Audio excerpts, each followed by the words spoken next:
지난 한 주 어떻게 지내셨습니까? 궁금합니다. 우리 성도들 한 분 한 분 어떻게 지내셨는지. 월요일부터 토요일까지 우리가 발딛고 살아가는 이 세상은 결코 만만하지 않습니다. 그렇지 않습니까? 그래서 직장에서 마주하는 끝없는 업무, 인간관계와의 갈등, 자녀들을 양육하는 그 삶의 무게, 누구에게나 털어놓지 못하는 어떤 미래에 대한 불안감과 그런 것들이 우리를 사실 굉장히 힘들게 하고 짓누를 수 있습니다. 주일 아침 예배 자리에 이렇게 앉아 계시지만 마음 한구석에 여전히 풀리지 않는 어떤 그런 부분들을 안고 이곳에 오셨을 수도 있습니다. 저는 오늘 하나님의 임재가 이 모든 부분들을 회복시키길 축원합니다. 저는 이런 마음으로 이 본문을 조금 바라보길 원하는데, 우리가 읽은 본문은 굉장히 유명한 본문입니다. 이 유명한 본문 속에 예수님은 마귀에게 3번의 시험을 받으시는데 말씀으로 승리하시는 그 모습을 우리에게 보여줍니다. 근데 이게 너무나도 유명하고 잘 알려져 있기 때문에 우리는 이 말씀을 어떻게 그냥 놓칠 수 있느냐? 예수님이니까 이기셨지, 이렇게 생각하고 멀리 있는 어떤 신화와 이야기처럼 이 부분을 받아들일 수도 있습니다. 내 삶과는 너무나도 다른 이야기가 아닐까라는 생각들. 그런데 저는 여러분들에게 아까 서두에서 우리의 삶이 결코 만만하지 않고 여러분의 삶이 절대로 여러분들이 혼자 감당하기에는 버거울 것이다라고 이야기하는 그 이유가 무엇이냐면, 오늘 예수님께서 오늘 우리에게 보여주신 이 부분은 예수님 한 분만의 이야기가 아니라 이 땅을 살아가는 우리에게 하나님께서 정말 주고자 하시는 말씀이라는 것을 기억하시고 이 말씀으로 들어오십시오. 예수님께서 광야에 이 3가지 시험을 받은 이 시험은, 여러분, 우리가 이 땅을 살아가는 인생이라면 누구나 마주할 수밖에 없는 현실적이고 아주 본질적인 시험입니다. 그러니까 예수님도 이 땅에 육신을 입고 오셨기 때문에 이 시험 앞에 서신 것이고, 우리도 이 땅을 살아가는 그 삶의 자리에서 이 시험은 반드시 우리를 만나게 하고 우리는 이 시험을 마주하게 된다는 겁니다. 근데 예수님께서 이 사건을 통해 우리에게 보여주시는 건 무엇이냐? 어떻게 하면 승리할 수 있는지를 보여주시는 것이고, 이 시험을 넘는 위대한 힘이 다른 게 아니라 하나님의 말씀이라는 걸 보여주십니다. 여러분, 이 시험은 우리의 의지나 결단으로 넘어서기가 어렵습니다. 넘어설 수 있을 거라고 생각하는데 안 되는 겁니다. 오직 우리에게 주어진 하나님의 말씀의 능력이 이 시험을 넘어설 수 있다는 걸 예수님은 이 말씀을 통해서 우리에게 보여주신다는 것을 여러분 기억하십시오. 그래서 오늘 본문 마태복음 4장 1절은 이렇게 시작합니다. 제가 좀 받들어 읽어드리면, 그때 예수께서 성령에게 이끌려 마귀에게 시험을 받으러 광야로 가사라고 표현합니다.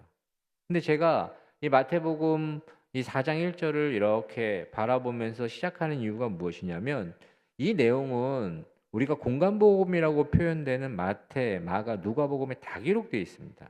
근데 이 표현들이 굉장히 다르다는 걸 좀 볼 수가 있는데, 그게 무엇이냐면 마태복음은 이 성령에서 이끌려서 이렇게 광야로 가셨다라는 이 표현, 잔잔하게 기록하고 있습니다. 그런데 이 복음서 중에 가장 먼저 기록했다고 하는 이 마가복음에는 무엇을 이야기하고 있느냐? 성령이 곧 예수를 광야로 몰아내신지라라는 표현을 합니다.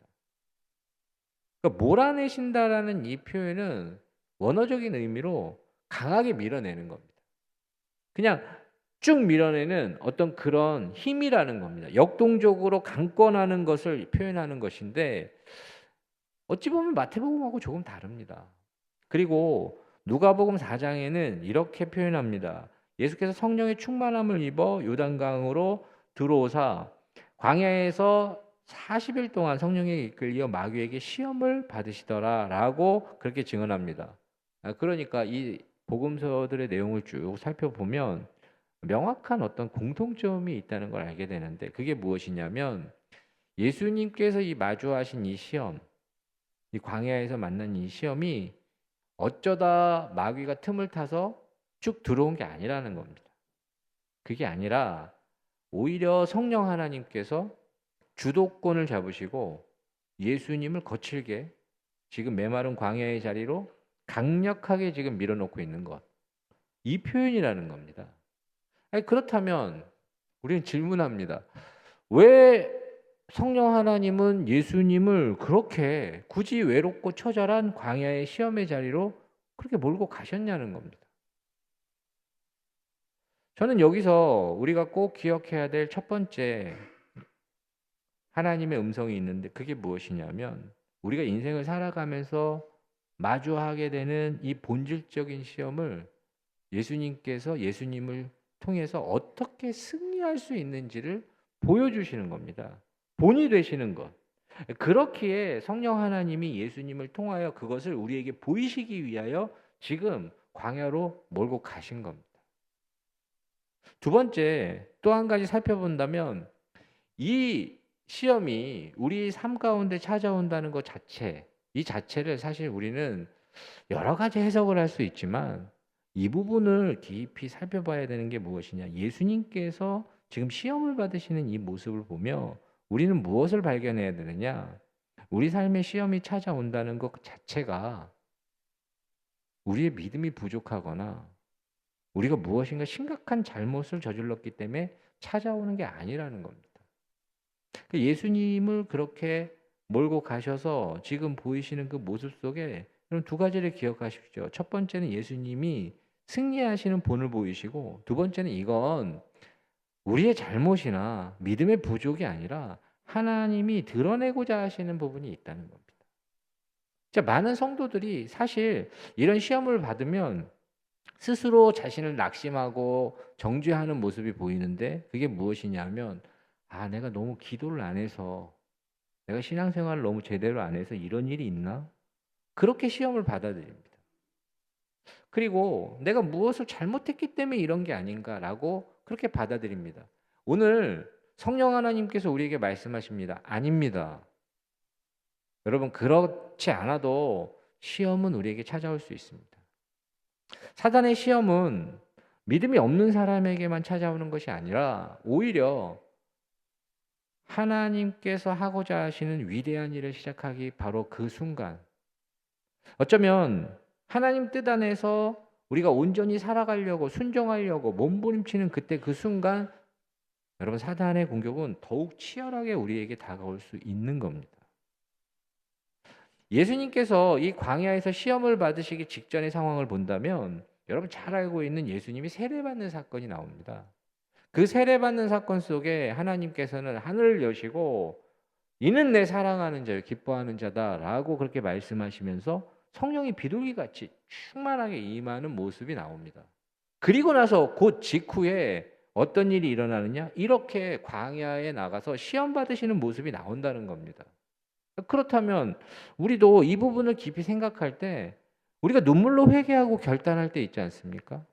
정말 하나님 앞에서 제대로 살아봐야겠다라는 생각. 예배 중에 큰 은혜를 받았던 그 순간, 기도가 깊어지고 하나님과의 관계가 더 깊어지는 것 같은 그 순간, 사실 시험은 우리에게 아주 차갑고 현실적인 모습으로 찾아올 수가 있습니다. 은혜의 자리를 시기하는 어둠의 세력이 움직이는 움직임입니다. 그러므로 여러분 시험이 왔다고 해서 당황하지 마십시오. 그것은 지금 어쩌면 하나님께서 하나님의 나라의 능력이 여러분에게 지금 가까이 있다는 아주 강력한 증거입니다. 그렇기에 우리는 다시 한번 바라봐야 됩니다. 그러면 이 시험을 예수님이 어떻게 승리하셨는가? 이 승리의 비결은 무엇인가? 저는 앞에서도 살펴보았듯이 그건 다른 게 아닙니다. 하나님의 말씀의 능력이 이 시험을 넘어서게 했다는 겁니다. 여러분 그걸 잊지 마십시오. 이걸 그냥 지나치기 쉬운 겁니다. 왜냐하면 요즘 성경 없는 집 있습니까? 근데 성경을 어떻게 쓰십니까? 그냥 책상에 오랫동안 한 주간 동안 꼭 눌러 담았다가 그걸 그냥 가지고 오십니까? 아니면 그냥 아무것도 안 건들지도 않고 있다가 요즘은 교회 나올 때도 성경을 잘 안 갖고 오지 않습니까? 그러니까 이 말씀이 그냥 그렇게 대수롭지 않게 지나칠 수 있습니다. 그런데 여러분 이 본문에서 우리가 꼭 기억해야 되는 건 무엇이냐? 어둠의 영들이 벌벌 떨게 되는 능력, 마귀의 시험을 완전히 무너뜨릴 수 있는 능력, 그 강력한 힘은 어디서 나오느냐? 말씀의 능력입니다.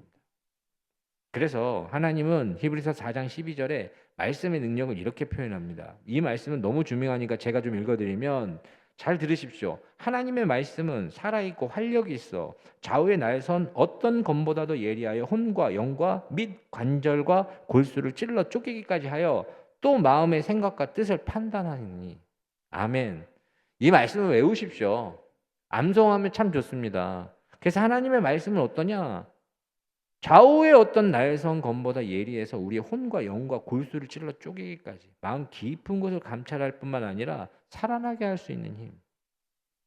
성경이 그냥 이 말씀이 활자에 기록된 그냥 글자가 아니라는 겁니다. 지금도 살아있고 스스로 움직일 수 있는 능력이 있는 그 말씀. 그리고 이 영적인 세력 앞에서 이 어둠의 영들 앞에서 마귀가 쳐놓은 거짓과 기만에 이 모든 덫을 단칼에 베어버릴 수 있는 능력이 있는 것이 바로 하나님의 말씀입니다. 그렇게 예수님께서 이 시험을 승리하신 비결이 무엇이냐? 이 능력 있는 하나님의 말씀으로 사단의 심장을 찌른 겁니다. 그래서 그 사단이 이 예수님 앞에 굴복할 수밖에 없고 하나님 앞에 패배할 수밖에 없었던 사건을 기록한 이 본문입니다. 근데 여기서 우리는 아주 중요하게 한 가지 좀 짚고 넘어가야 될 게 있는데 우리가 살아가는 이 땅의 현실은 무엇인가? 우리가 살아가는 이 땅의 현실은 하나님의 나라가 이미 시작은 됐지만 완성되지 않은 과정의 시간입니다. 그래서 이걸 정말 이미 임했지만 아직 이루어지지 않은, 아직 완성되지 않은 그런 과정에 있다라고 그렇게 표현하고 있습니다. 그렇게 여러분 성경은 명확하게 기록하는 게 무엇이냐? 예수님 다시 오시는 그날까지 공중의 권세 잡은 자가 우는 사자와 같이 믿는 자들을 삼키려고 득세하는 영적인 전쟁이 있는 곳이 지금 이 땅을 살아가는 우리의 현실입니다. 그렇기에 살면서 이 악한 영의 시험을 피할 수 없는 이유가 여기 있는 겁니다. 그러나 하나님은 이 영적인 시험을 다 알고 계시지만 우리로 하여금 이 시험의 자리에 갈 수 있도록 마치 성령께서 광야로 몰아내시듯 우리를 시험의 자리로 세우시는 이유가 있습니다. 그 이유가 무엇이냐면 예수님께서 이 부분을 말씀으로 승리하셨다면 오늘을 사는 너도 할 수 있다라는 걸 보여주는 겁니다. 너의 생각이나 경험이 아닌 오직 하나님의 말씀의 능력을 의지해서 네가 이 승리하는 법을 깨닫길 원한다는 겁니다. 저는 하나님께서 우리에게 이 시험을 바라보고 시험을 허락하시는 이유가 굉장히 중요한데 여기서 우리가 짚고 넘어가야 될 게 무엇이냐? 이 시험이라는 이 관점이 마귀가 생각하는 것과 하나님이 생각하는 게 완전히 다르다는 겁니다.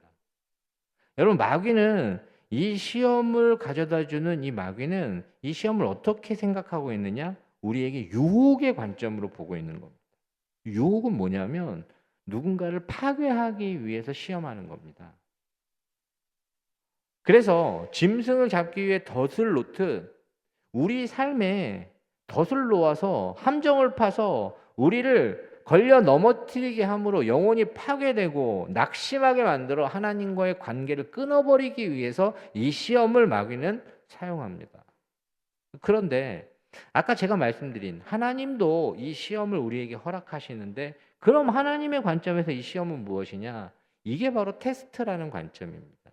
그래서 성경에서 여러분 많이 들어봤던 연단이라는 단어가 여기에 속하는 겁니다. 그러니까 하나님은 우리에게 이 시험을 어떻게 보고 계시느냐?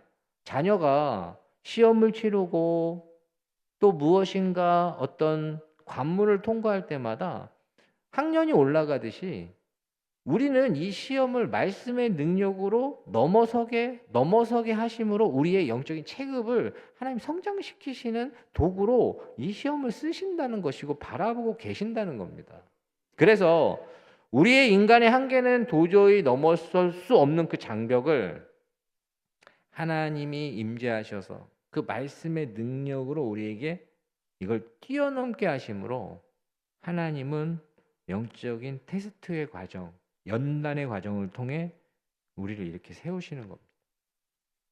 저는 그렇게 우리가 지금 시험, 이 광야 앞에 서 계신다면 여러분 마귀의 강교한 유혹의 소리, 그 소리에 귀 기울이지 마시고 그리고 그 관점으로 보지 마시고 하나님께서 지금 나를 다루시고 계시고 이끄시고 계신다는 그 손길로 이걸 바라보시길 바랍니다.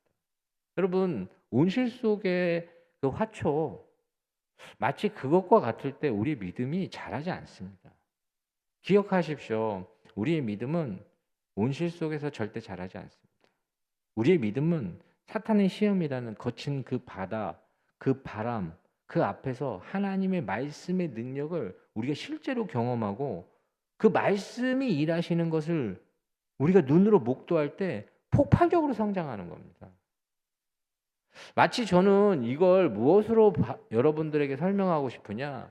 우리가 어렸을 때 아니면 자전거를 처음 탈 때 한번 생각을 해보십시오. 여러분 자전거 타는 거 그거 그 자전거에 대해서 알고 있고 브레이크가 어디 있고 이걸 누르면서 이렇게 생각한다고 해서 자전거를 타는 게 아니라 자전거를 타면서 넘어지고 엎어지고 결국엔 그 자전거를 내가 탈 수 있게 될 때 자전거를 타는 겁니다.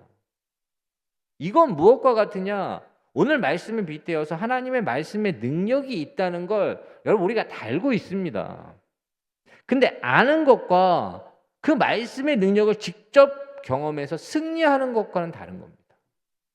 하나님 그걸 원하시는 겁니다. 그 시험 앞에서 이 말씀의 능력으로 우리가 승리하길 원하시는 겁니다. 그때 이 말씀의 능력이 우리한테 실체로 다가오기 때문에 그런 겁니다. 저는 오늘 여기 계신 분들이 이 좌우의 날선 어떤 검보다 예리한 이 말씀의 능력, 이 말씀의 능력을 경험할 수 있기를 축원합니다.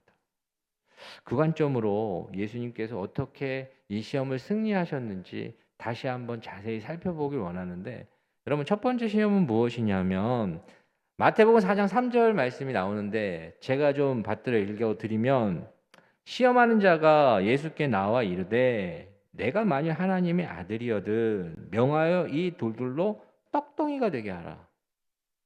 그럼 첫 번째 시험이 무엇입니까? 돌들을 떡덩이가 되게 하라. 근데 이 시험이 굉장히 눈이 번쩍 뜰 만한 아주 현실적이고 교묘한 시험이라는 겁니다. 왜냐하면 이 마귀의 접근 방법이 네가 하나님의 아들이거든 라고 그렇게 표현하는 이 교묘한 접근법 한번 보십시오. 겉으로 보기에는 이 말이 틀린 말이 아니지 않습니까? 예수님 그런 분입니다. 지극히 합리적이고 상식적으로 접근하는데 예수님이 40일 동안 굶주렸기 때문에 지금 배고픈 상태에서 예수님에게 이걸 제안하는 겁니다. 돌들로 떡으로 바꾸어 먹으라는 겁니다. 근데 예수님은 창조의 능력이 있으신 분이기 때문에 그렇게 할 수 있습니다. 그러니까 이건 능력도 있으시고 명분도 있고 어떤 오랫동안 굶주렸기에 절박한 필요도 있는 상황입니다. 그렇다면 이 시험의 본질이 무엇일까를 우리는 생각해야 됩니다. 왜 이렇게 할까? 왜 이 시험을 사단은 지금 예수님에게 이렇게 다가갈까? 저는 여기서 우리가 깊이 생각해야 될 이 시험의 본질은 무엇이냐면 하나님을 신뢰하지 말고 지금 너의 필요를 너의 방식으로 채우고 해결하라는 시험입니다. 저는 이것이 무엇과 같으냐? 여러분, 배고픔이라는 건 우리 육체적인 필요 아니겠습니까? 근데 이건 절대 죄도 아니고 문제도 아닙니다. 그런데 그 필요를 채우고 해결하는 방식이 문제가 될 수 있다는 겁니다.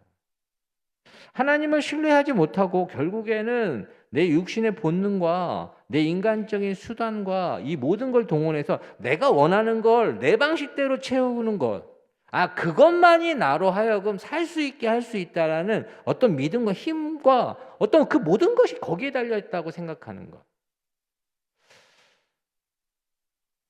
사실 이 시험은 우리에게 너무나도 익숙하고 강렬한 시험 아니겠습니까?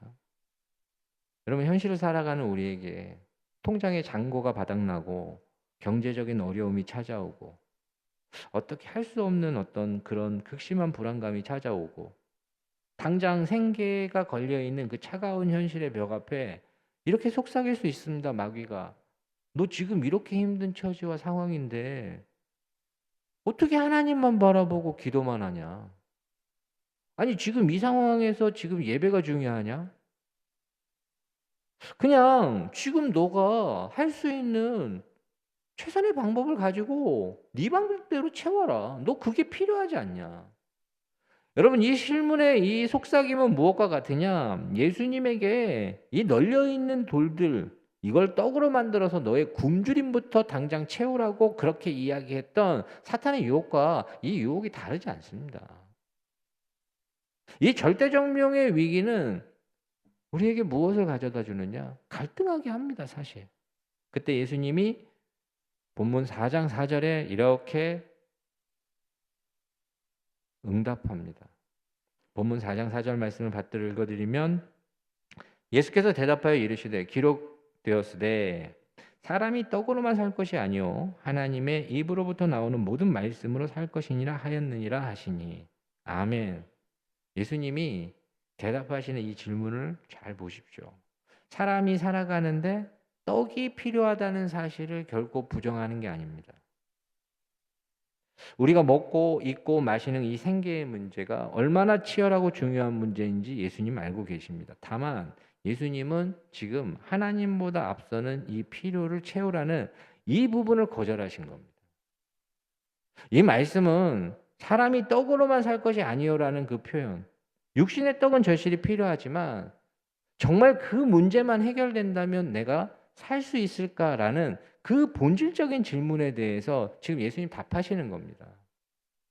여러분, 우린 떡이 필요합니다. 돈도 필요하고 직장도 필요하고 다 필요합니다. 그러나 여러분, 거기에만 너무 집중해 있으면 우리에게 무엇이 진짜 필요한지를 놓치게 됩니다.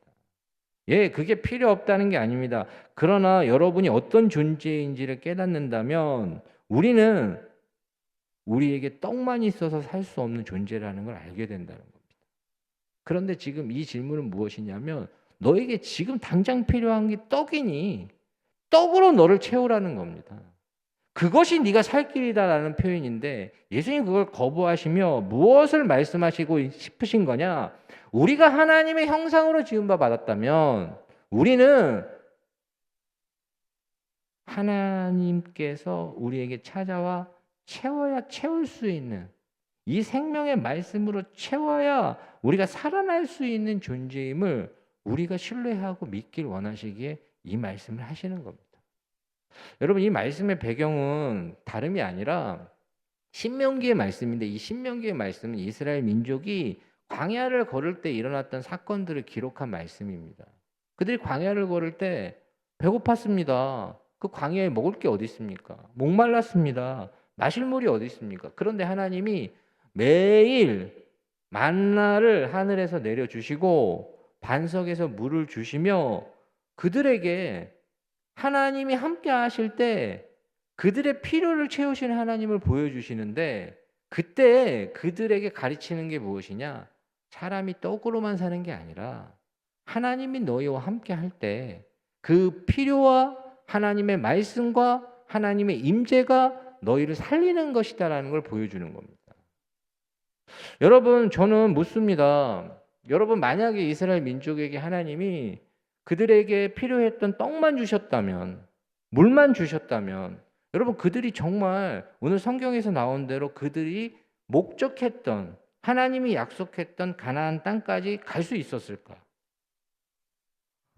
저는 그렇지 못했을 거라는 걸 확신합니다. 왜냐하면 먹을 게 있고 마실 게 있다 그래서 인생을 가치 있게 행복하게 살 수 있느냐? 여러분 그렇습니까? 아닙니다. 그것도 필요합니다. 그러나 먼저 우리가 기억해야 될 건 무엇이냐? 여러분 영혼이 잘 돼야 범사에 잘 되고 강건하다는 성경의 표현처럼 여러분이 하나님으로 채워져야 하나님의 말씀이 여러분에게 임해야 여러분이 그 어떤 것으로도 채울 수 없는 그 채움이 여러분에게 인생을 살아갈 수 있는 힘이 될 수 있다는 겁니다. 저는 그런 마음으로 오늘 우리가 기억해야 될 건 무엇이냐? 우리가 만나는 이 험난한 인생길에서 이 결핍의 시험은 사실 우리를 굉장히 어렵게 합니다. 그렇지 않습니까? 참 어려운 얘기입니다. 그러나 단순히 여러분 눈앞에 있는 경제적인 필요가 채워지고 여러분의 상황이 좋아진다고 해서 여러분이 삶을 제대로 살아갈 수 있는 게 아닙니다. 여러분은 하나님으로 채워야 채울 수 있는 그 삶의 영역이 있음을 발견하고 그것이 채워질 때 가능한 겁니다. 오늘 하나님께서 사람이 떡으로만 살 수 없고 하나님의 말씀으로 살 수 있다라는 표현이 바로 이것입니다. 예수님께서는 이 마귀의 시험을 하나님의 그 말씀으로 승리하셨습니다. 두 번째 시험을 저는 한번 살펴보길 원하는데 이 첫 번째 시험에서 하나님의 말씀으로 무너진 이 마귀는 거기서 끝나느냐? 아닙니다. 결코 포기하지 않고 더 간교하게 치명적으로 예수님을 그렇게 시험으로 몰아넣는데 그것이 4장 5절 6절 말씀입니다. 제가 좀 받들어 읽어드리면 이에 마귀가 예수를 거룩한 성으로 데려다가 성전 꼭대기에 세우고 이르되 내가 만일 하나님의 아들이여든 뛰어내리라.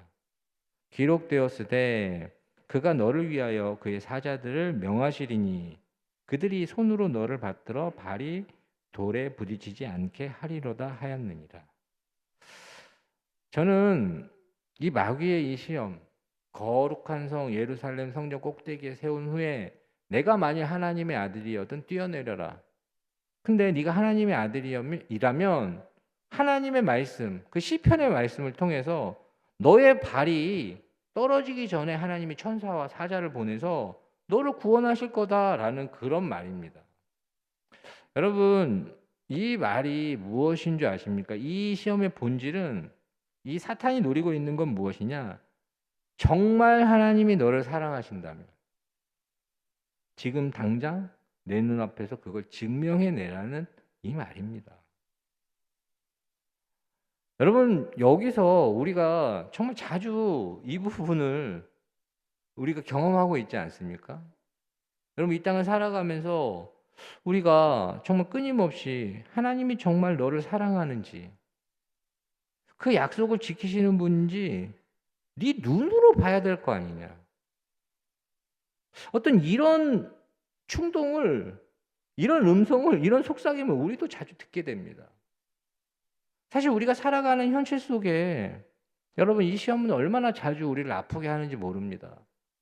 여러분 신실하게 믿음을 가지고 살아가며 기도하는데 상황이 정말 나아지지 않는 사람들. 아무리 내가 열심히 하나님께 부르짖고 하나님께 도움을 구해도 몸의 질병이 깨끗이 치유되지 않는 그런 순간들. 물질의 어려움으로 인해서 문이 막혔는데 그 문이 전혀 열리지 않을 때 사탄은 어김없이 우리 마음에 찾아와서 무엇을 뿌리느냐? 의심의 씨앗을 뿌립니다. 하나님이 정말 살아계시고 너와 함께 있다면 너의 삶은 왜 이러냐? 네가 이 정도 예배하고 이 정도 기도하고 이 정도 헌신했으면 하나님 뭔가 좀 보여주셔야 되는 거 아니냐?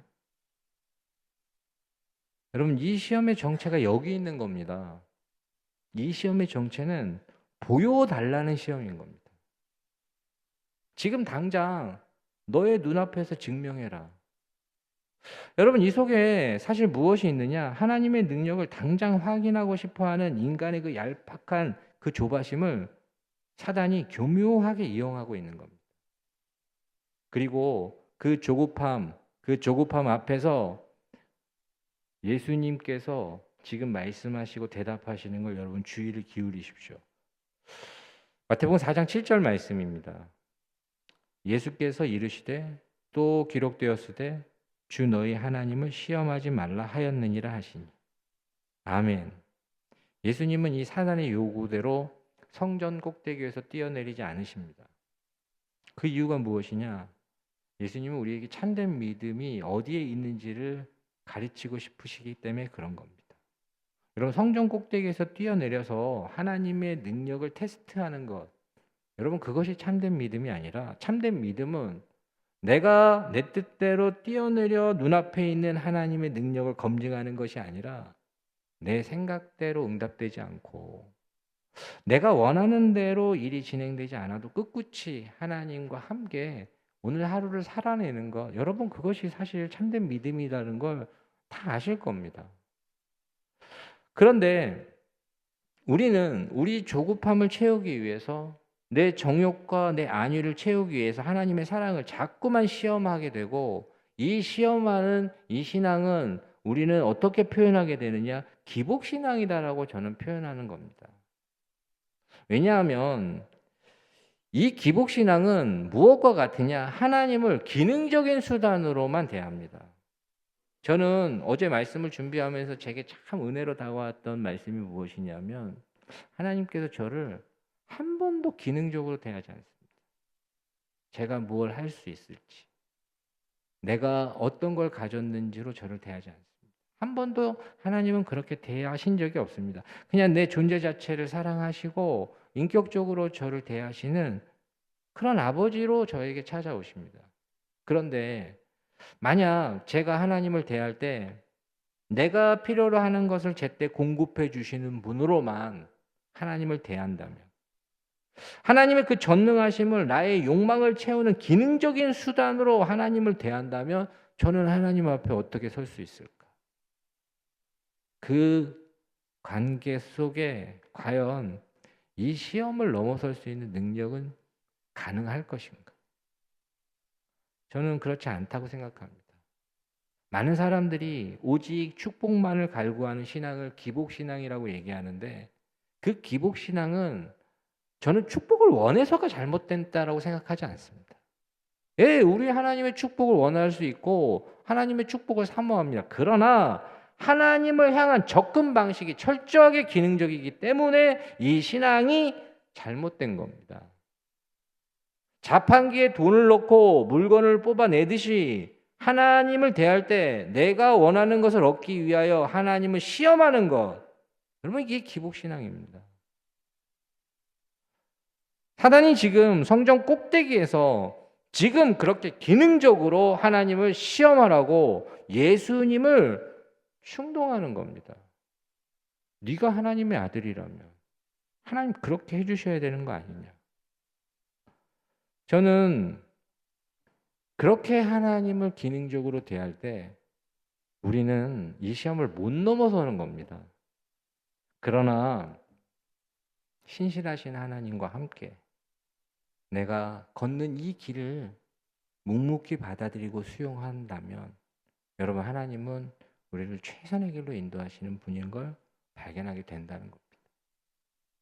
여러분, 마지막 시험으로 좀 넘어가 본다면, 마지막 시험은 본문 4장 8절 9절 말씀인데, 제가 발들을 읽어드리면, 마귀가 또 그를 데리고 지극히 높은 산으로 가서 천하 만국과 그 영광을 보여 이르되, 만일 내게 엎드려 경배하면 이 모든 것을 내게 주리라.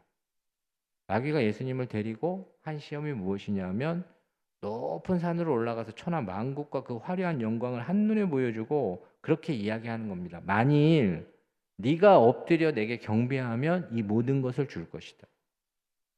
지금 마귀가 하는 시험은 뭐라고 생각하십니까? 이 시험의 본질이 뭐라고 생각하십니까? 정말 부귀영화와 권세를 다 주는 것, 이것으로만 보지 마십시오. 이 속에는 무엇이 있느냐? 예수님께서 이 땅에 오신 목적 자체를 부정하는 십자가 없는 영광을 차지하라는 겁니다. 순종 없는 성공을 차지하라는 겁니다.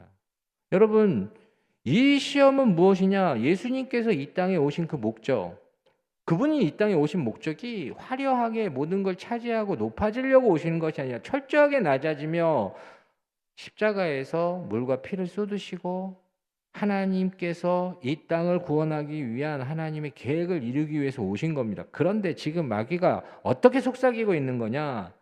십자가를 꼭 져야 되냐? 아니, 그게 얼마나 힘들고 어려운 건지 너는 알고 있느냐? 딱 한 번만 내게 고개 숙이고 타협해라. 그러면 너가 그렇게 갖고 싶고 이루고 싶었던 그 모든 화려한 권세와 영광을 주겠다라고 이렇게 이야기하는 겁니다. 여러분, 이 말이 이렇게 생각하면 안 다가오지만 이 말의 핵심은, 이 시험의 핵심, 본질은 무엇이냐? 궁극적으로 예배의 대상을 바꾸라는 겁니다. 여러분, 이 시험의 핵심은 그겁니다. 네가 이 땅을 살아가며 우리에게도 이런 유혹과 도전으로 다가오는 겁니다. 네가 이 땅을 살아가며 정말 세상에서 성공하려면 어쩔 수 없는 거 아니냐. 그리고 어떻게든 과정이 어땠든 간에 결과만 좋으면 되지. 뭐 굳이 그렇게 따지냐. 그리고 이 땅을 살아가며 결정적으로 이런 과정들을 통해서 사단이 마지막으로 질문하는 게 무엇이냐? 야, 하나님도 필요하지만 이 땅을 살아가는데 하나님 한 분만으로는 어떻게 사냐? 아니, 돈도 필요하고, 아니, 권력도 필요하고, 다 그런 거지. 믿음만 가지고 살아가기엔 이 땅이 너무 험하지 않냐? 여러분, 끊임없이 이렇게 유혹하는 그 이유는 무엇이냐면 예배의 대상을 바꾸라는 겁니다. 그때 예수님께서 어떻게 대답하시는지 4장 10절 말씀을 받들어 읽겠습니다. 이에 예수께서 말씀하시되 사단아 물러가라.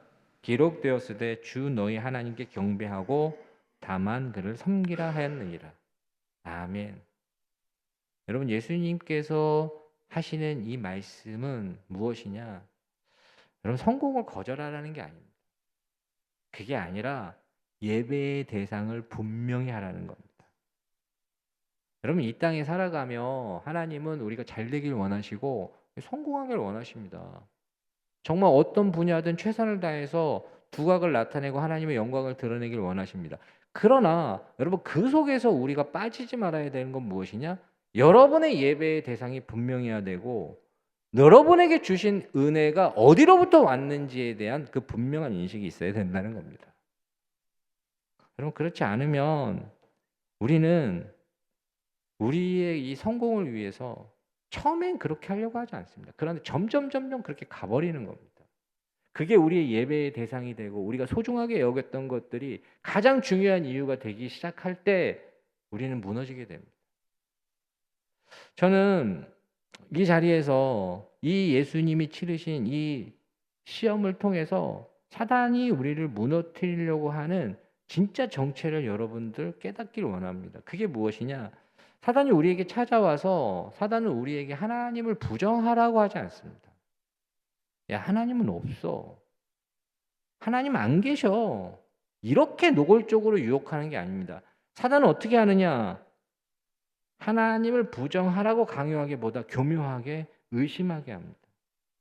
여러분, 근데 이게 더 무서운 겁니다. 부정한다는 것은 존재 자체를 아예 인정하지 않는다는 것인데 의심하는 건 다릅니다. 의심한다는 건 하나님도 하나님 말씀도 겉으로는 부정하지 않습니다. 그런데 예배 자리에 앉아 있을 수도 있고 찬양을 할 수도 있고 그렇게 살아갈 수 있는데 하나님의 말씀도 하나님도 온전히 믿지 못하게 만드는 것, 여러분, 그것이 사단의 가장 무서운 전략이고 이것이 우리에게 심어진 의심이라는 그런 씨앗입니다. 여러분, 근데 이게 얼마나 무섭냐면 최초의 인류였던 아담과 하와가 무너졌던 이유가 바로 이겁니다. 여러분, 그들에게 이 사단이 뱀의 입을 통하여 말하는 건 하나님 부정하라는 게 아닙니다. 하나님을 의심하게 합니다. 그들이 말하는 건 뭐냐? 하나님께서 이 동산, 이 에덴 동산의 모든 나무들, 그거 열매들 먹지 말라고 하더냐? 살짝 바꾸는 겁니다. 하나님은 동산 중앙에 있는 나무만 먹지 말라고 했고, 하나님은 그걸 먹으면 죽을 것이다라고 얘기했는데, 그들이 하나님을 의심하기 시작하자, 말씀에 자기 생각을 넣기 시작하자, 그들은 어떻게 표현하느냐? 이걸 먹으면 죽을까 하노라라고 이야기합니다. 여러분, 그때 그들은 하나님의 말씀, 그 살아있는 말씀으로 그 시험을 돌파하지 못하고 대신 자기 생각을 보태어 그 자리에서 이 시험을 대적했기에 무너졌습니다. 저는 여기서 우리가 기억할 것이 있습니다. 우리의 생각. 여러분, 우리의 생각 있지 않습니까?